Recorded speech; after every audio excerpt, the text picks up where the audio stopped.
Hello everyone, I'm Meichi, the nutritionist that representing GTF Worldwide Sandiran Berhad.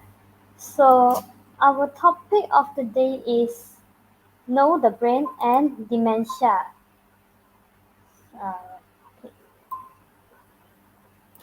so it's very normal that people will think that what's the difference between dementia and Alzheimer's disease? Aren't they are the same? But actually they are related, but they are not the same. So, according to the Alzheimer Association 2021, they say that dementia is a general term for symptoms like decline in memory, reasoning, and other thinking skill. While the Alzheimer's disease is a specific brain disease that accounts for 60 to 80% of dementia cases. So, very it's simple to say is Alzheimer is a cause of dementia. So, let's see.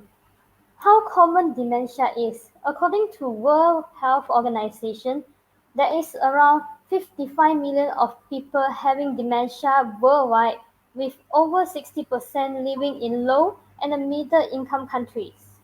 So as our population of older people is increasing in nearly every country, this number is expected to be increased 75 million in 2030 and 139 million in 2050. Wow, that's a very huge number. Okay, what causes dementia? There are many different diseases and injuries that affect brain will cause dementia.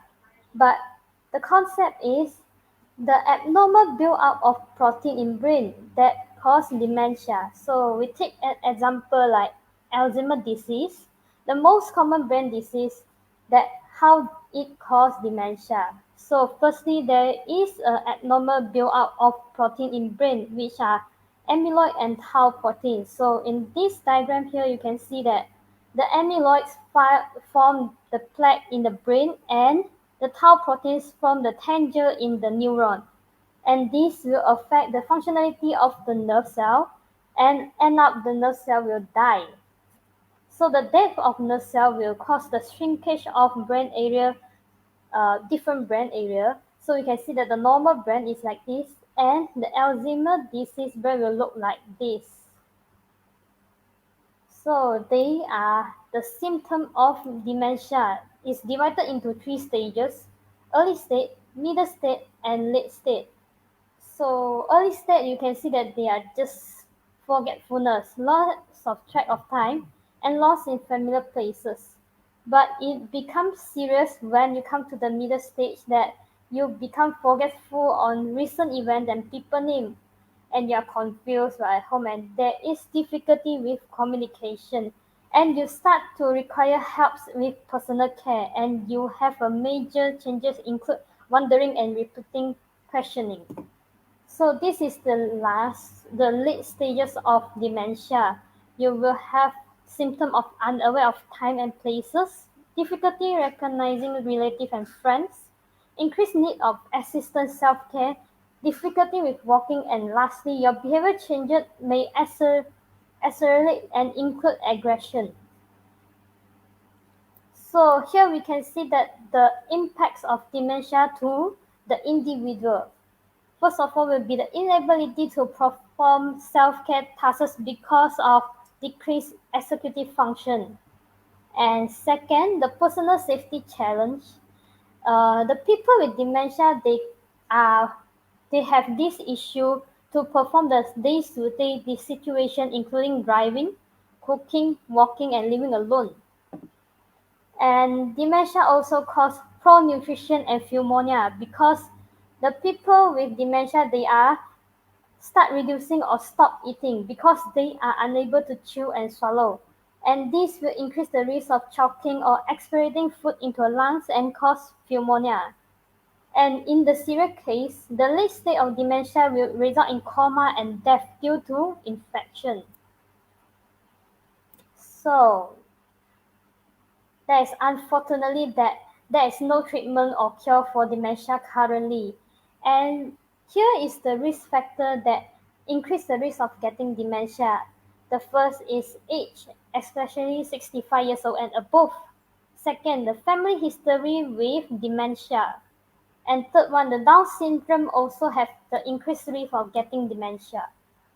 And cardiovascular risk factor, diabetes and air pollution will increase the risk of getting dementia.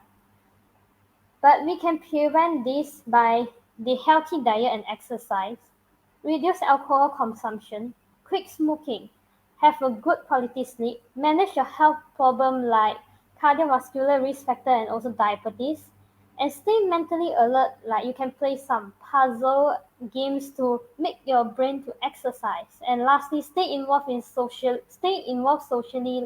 by joining community activity.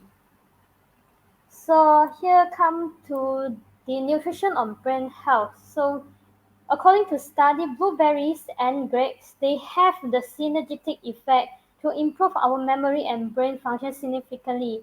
It's because the polyphenol, the nutritional bioactive that is benefit for on the age-related cognitive decline. And beside that, you can see that the chemical compound that is important to our body is phosphatidylserine, we also call it PS, that will support your brain neuron function, prolong neuron survival, boost brain power. And this PS can be obtained from plant sources, sunflower and soy. And here also the other food that can boost your brain power. The bracket one is the active component in this food that will boost your brain power. We can see that vitamins, healthy fat, omega-3, antioxidant, polyphenol, and B vitamins, and also flavonoid. They will boost our brain health. And here comes to the end. Thank you, and I hope you enjoyed the video and you learned something from this video. Bye bye. Stay safe.